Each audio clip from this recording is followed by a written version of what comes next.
कोई रहे।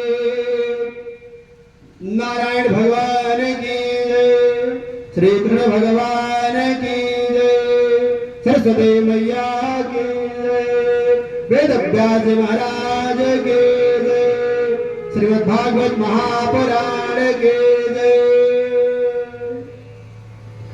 व्यास जी कहने लगे, ब्राह्मणों कहने लगे, हे मुनिवरों, आपने महाभारत इत्यादि ग्रंथों, जब व्यास जी एक दिन खिन्न मन से बैठे हुए थे, व्यास जी एक दिन खिन्न मन से बैठे हुए थे, 17 पुराणों की रचना कर चुके थे। नारद जी उधर से आ रहे थे। नारद जी ने देखा, वेद व्यास जी महाराज, आपने महाभारत जैसे ग्रंथ की रचना किया, 17 पुराणों की रचना किया, फिर भी आपका मन शांत क्यों नहीं है? वेद व्यास जी नारद जी से कहने लगे। नारद जी बोले, व्यास महाराज, तब वहां पर चतुश्लोकी भागवत की कथा को सुनाए थे नारद जी, और तब वेद व्यास जी ने इस श्रीमद् भागवत कथा का वर्णन किया है।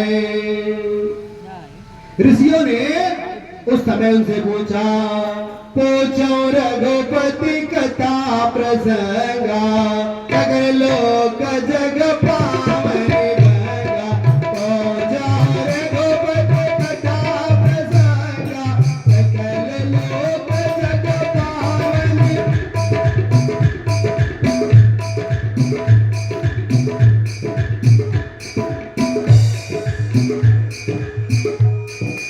महाराज, ऐसा कोई उपाय बताइए जिसको करने से जीव को मोक्ष की प्राप्ति हो जाए।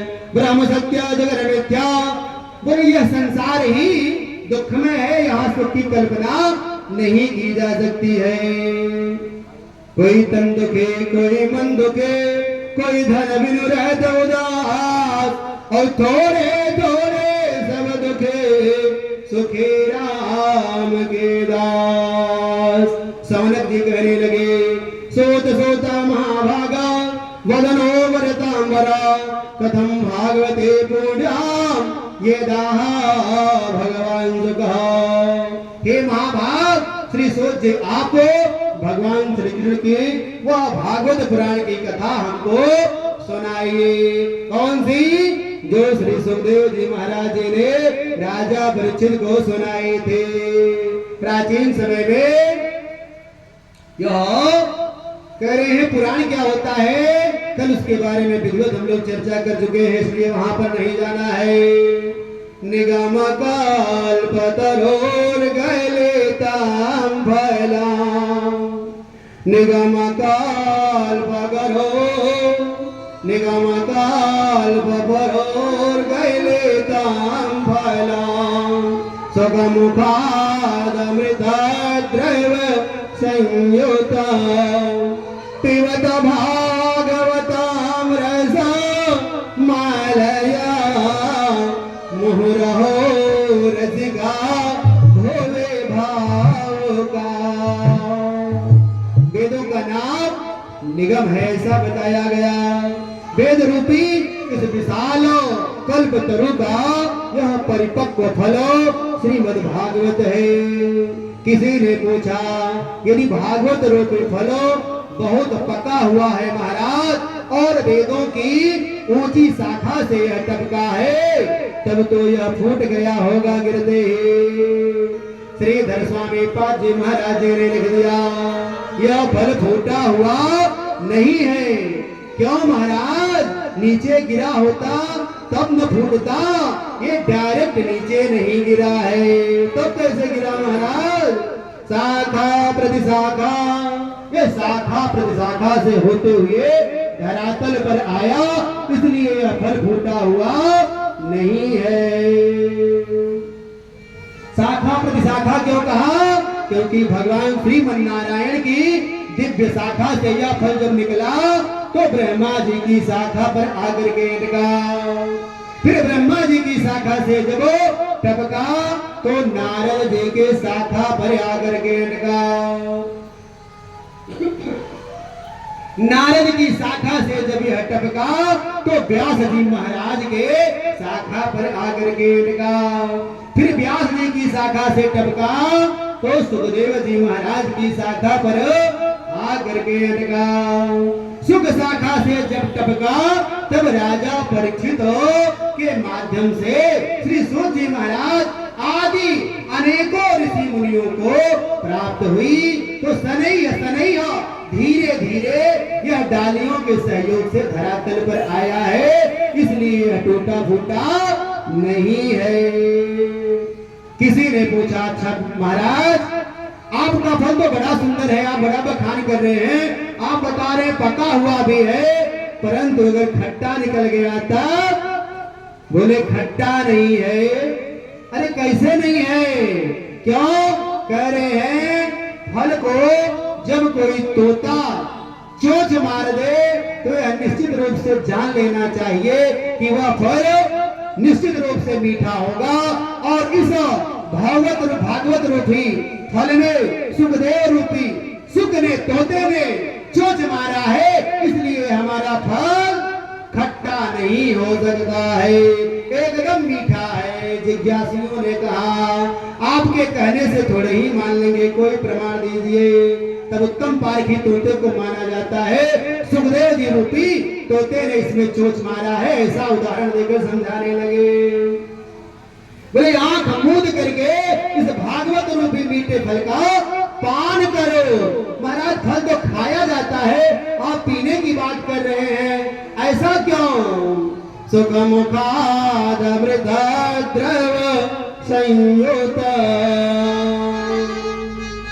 करे भागवत पुराण में श्री कृष्ण ही हैं, इसमें रस रूप में विद्यमान है भगवान श्री कृष्ण। अतः व्यास जी कहते हैं इस भागवत रूपी फल को पियो, खूब पियो, मोह रहो रसिका भोले भाव का। महाराज जब आपका फल इतना मीठा है, इतना अच्छा है, और आप पीने की बात कर रहे हैं, क्यों? क्योंकि बताया इसमें किसी प्रकार का गुठली नहीं है, छिलका नहीं है, इसलिए इसे पूरा का पूरा पियो। अच्छा कौन कौन पी सकता है महाराज?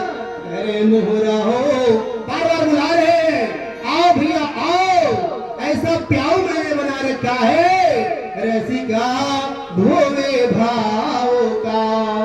रसिकों को बुला रहे हैं, जो कथा प्रेमी है, रसिक है। टीका टिप्पणी करने वाले आलोचकों को नहीं बुला रहे हैं, सिर्फ प्रेमियों को बुला रहे हैं, कथा प्रेमी आप आइए। और कौन? मोहरा हो रसिका भोले भाव का। ए भाव को आओ, तुम्हारे लिए मैंने यह अमृत रूपी फल तैयार किया है, इसे खूब पियो।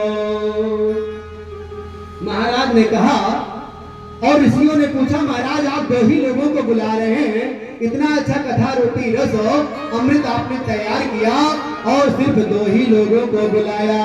बोला यह प्याऊ हमारा जो है सार्वजनिक है, लेकिन मैंने सिर्फ दो लोगों का नाम इसलिए लिया क्योंकि जिसको ज्यादा प्यास लगी होगी वही पानी के महत्व को जान सकता है। जिसको प्यास ही नहीं लगी होगी, अरे महाराज सुनिए थोड़ा एक गिलास पानी पी के जाइए, वो तुरंत पूछना शुरू कर देगा महाराज ये पानी क्यों पिला रहे हैं? अच्छा आप लोग ब्राह्मण परिवार से हैं? अच्छा वो हैंड मार्का वाली नल से लाए हैं या 6 नंबर वाली नलका से लाए हैं, अथवा कुएं का पानी तो नहीं है? इतने प्रश्न पूछेगा महाराज, पानी पीने की तो बात गई, इसलिए महाराज कह रहे हैं मोहरा हो रसिका भोले भाव का। मैंने रसिकों को और भावुकों को इसीलिए कहा, बाकी यह सार्वजनिक प्याऊ है, सभी लोग आओ, जितने लोग आओगे उतने लोग उसका पान करोगे। श्री सूत जी से सौनक जी ने 6 प्रश्नों को किया है भागवत में। 6 प्रश्न कौन कौन से? कहने लगे महाराज ये बताइए प्राणी मात्र का कल्याण कैसे होगा? पहला प्रश्न मेरा है प्राणी मात्र का कल्याण कैसे होगा?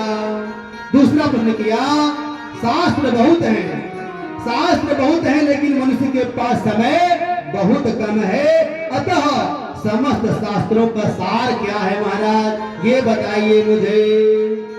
तीसरे प्रश्न में पूछ रहे हैं भगवान यदि सर्व समर्थ हैं, जगदीश्वर हैं तो ये अवतार क्यों लेते हैं बार बार, जिनके संकल्प मात्र से ही संसार का सृजन हो सकता है। तो क्या उनके संकल्प से दुष्टों का वध नहीं हो सकता, विनाश नहीं हो सकता? यदि उनकी इच्छा मात्र से शत्रुओं का संहार होना संभव है तो फिर उन्हें बार बार जन्म क्यों लेना पड़ता है? यदि भगवान ने अवतार लिए हैं महाराज, तो कृपा करके हमें यह बताइए कि भगवान ने कितने अवतार लिए हैं? कह रहे हैं जीवन का परम लक्ष्य। 5वें प्रश्न पूछते हैं जीवन का परम लक्ष्य क्या है? 6वें प्रश्न में पूछते हैं भगवान धर्म की स्थापना करने के लिए आते हैं और जब प्रभु लीला करके चले जाते हैं संपन्न करके, तो फिर धर्म किसकी शरण में जाता है? गुरुदेव महाराज कृपा करके यह बताने का कष्ट करें। सभी प्रश्नों को सुनकर श्री सूत जी महाराज बोले जीव की उत्पत्ति जब होती है तो माया उसे व्याप्त कर लेती है। क्यों? क्योंकि कहा गया माया को सब कोई भजे, माया को सब कोई भजे, माधव भजे न को। माया को सब कोई भजे, माधव भजे न को। जो कदापि माधव भजे तो माया चेरी हो, जो कदापि माधव भजे। श्रीमद् भागवत महापुराण में सब कुछ है। पैसा कमाना चाहो तो पैसा भी खुद कमाओ, धर्म करना चाहो तो धर्म भी कुछ करो। आप जो भी उम्मीद लेकर के श्रीमद् भागवत महापुराण के पास आएंगे, सब कुछ इनके पास है, वो माला माल कर देंगे। करे हरि व्यापक सर्वत्र समाना, हरि व्यापक सर्वत्र समाना, प्रेम जगत होए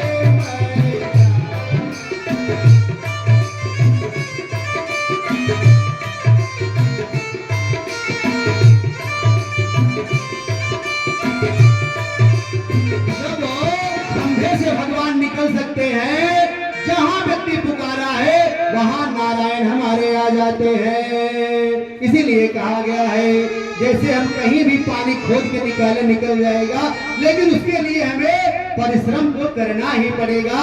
बाकी हर जगह भगवान व्याप्त है, कण कण में पत्ते पत्ते में भगवान का निवास माना गया है। और ऐसा मनुष्य का शरण पा करके यदि कोई व्यक्ति भगवान का भजन नहीं करता है, कह रहे हैं बड़े भाग मानो तन पावा,